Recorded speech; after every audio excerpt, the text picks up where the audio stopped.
Hello friends, இன்னைக்கு வந்து நம்ம சேப்பங்கிழங்குல ரோஸ்ட் பண்ண போறோம். இப்போ வந்து அதுக்கு ஒரு 1/2 கிலோ சேப்பங்கிழங்கு எடுத்துர்க்கேன். நல்லா வேக வெச்சுக்கோங்க. ஒரு 3 சவுண்ட் விட்டா போதும். வேக வெச்சி தோல் உரிச்சி இந்த மாதிரி எடுத்துக்கோங்க. இப்போ இத வந்து குறுக்கையும் வெட்டலாம் இல்ல நீள வாக்குலயும் வெட்டலாம். வந்து வெட்டி வெச்சுக்கலாம் ஃபர்ஸ்ட். நான் வந்து இத நீட் வாக்குல வெட்டி வெச்சுக்கிறேன். இதை வந்து நம்ம வாண்டியில் போட்டு அப்படியே ஃப்ரை பண்ணலாம். நான் வந்து இதை டீப் ஃப்ரை பண்ண போகிறேன் ஆயிலில். இதுக்கு இந்த மாதிரி மெலிசாக வெட்டிக்கோங்க டீப் ஃப்ரை பண்ணுறதுக்கு. அப்போ தான் சீக்கிரமாக வறுபடும்.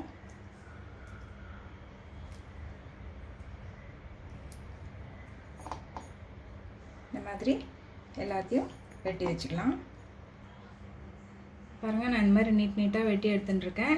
இப்போ இதுலேயே வந்து சாம்பார் மிளகாய் தூளோ இல்லை பிளெயின் சில்லி பவுடரோ போட்டுக்கலாம். உப்பு கொஞ்சம் போட்டுக்கலாம். பெசரி வச்சுட்டு ஃப்ரை பண்ணலாம். அது வந்து எண்ணெயில் உதிர்ந்து போகுன்றதுனால நான் ஃப்ரை பண்ணி எடுத்துகிட்டு அதுக்கப்புறமா தூவிக்கிறேன் மிளகாய் தூளும் உப்பும். இப்போ இது வந்து ஒரு வாணலி எடுத்து அதில் ஃப்ரை பண்ணிக்கலாம். தேவையான அளவு எண்ணெய் ஊற்றிக்கோங்க ஃபஸ்ட். அதில்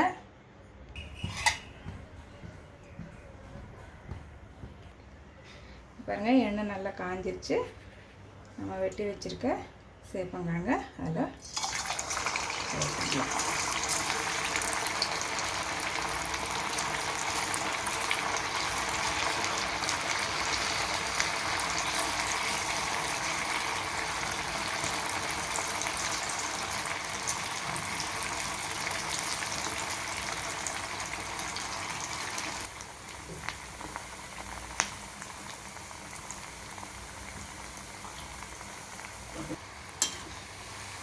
பாருங்கள், நல்லா இந்த மாதிரி வறுத்து எடுங்க. நல்லா கோல்டன் ப்ரௌன் ஆகிற வரைக்கும் திருப்பி போட்டு நல்லா வறுத்து எடுங்க. பாருங்கள், நல்லா ரோஸ்ட் ஆகிடுச்சு. அவ்வளோதாங்க, எடுத்துடலாம். வேக வச்ச கிழங்கு தான் இது, நல்லா வெந்திருக்கும். இப்போ நம்ம இதுலேயே மிளகாய்த்தூளும் உப்பும் போட்டுட்டு எண்ணெயில் போட்டோம்னா அது வந்து கீழே டஸ்ட்டு தங்கிடும். அந்த மிளகாய்த்தூள் உப்பெல்லாம் பிரிஞ்சு வந்து. இப்போ இந்த மாதிரி நம்ம வறுத்து எடுத்துக்கிட்டு இதில் வந்து நம்ம தூவி வச்சுக்கலாம்.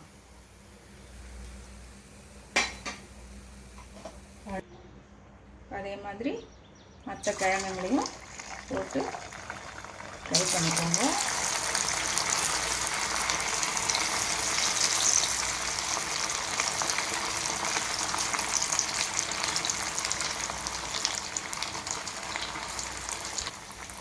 இந்த ரெண்டாவது ஈடு வந்து ஃப்ரை ஆகிறதுக்குள்ளே ஃபஸ்ட்டு ஈடில் வந்து நம்ம மிளகாய்த்தூளும் உப்பும் கொஞ்சம் தூவி விட்டுக்கலாம். ஒவ்வொரு ஈடை எடுக்கும்போதும் கொஞ்சம் கொஞ்சம் தூவி விட்டுக்கோங்க. அப்போ தான் எல்லாத்துலேயும் ஸ்ப்ரெட் ஆகும். இந்த மாதிரி குலுக்கி வச்சுக்கோங்க. அவ்வளோதாங்க, இந்த இதுவும் நல்லா ஃப்ரை ஆகிடுச்சு. பாருங்கள், இது ஒரு சிம்பிளான ஸ்நாக்ஸாகவும் யூஸ் பண்ணலாம். டிஃபன் பாக்ஸ்க்கெல்லாம் நல்லா குழந்தைங்க விரும்பும். இந்த மாதிரியெல்லாம் கொடுத்து அனுப்பிச்சோம்னா.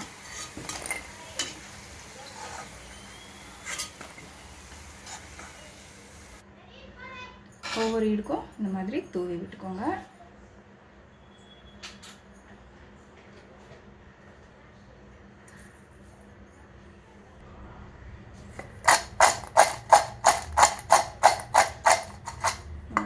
நம்மளோட சூப்பரான சேப்பங்கிழங்கு ரோஸ்ட்டு ரெடி ஆகிடுச்சு. பாருங்கள், இது எல்லா ரைஸ் ஐட்டம்ஸோடையும் நல்லா போகும். சாம்பார் சாதம், ரசம் சாதமோடலாம் நல்லா போகும். இதை வந்து நீங்களும் ட்ரை பண்ணி பாருங்கள். ட்ரை பண்ணிவிட்டு உங்களோட கமெண்ட்ஸை சொல்லுங்கள்.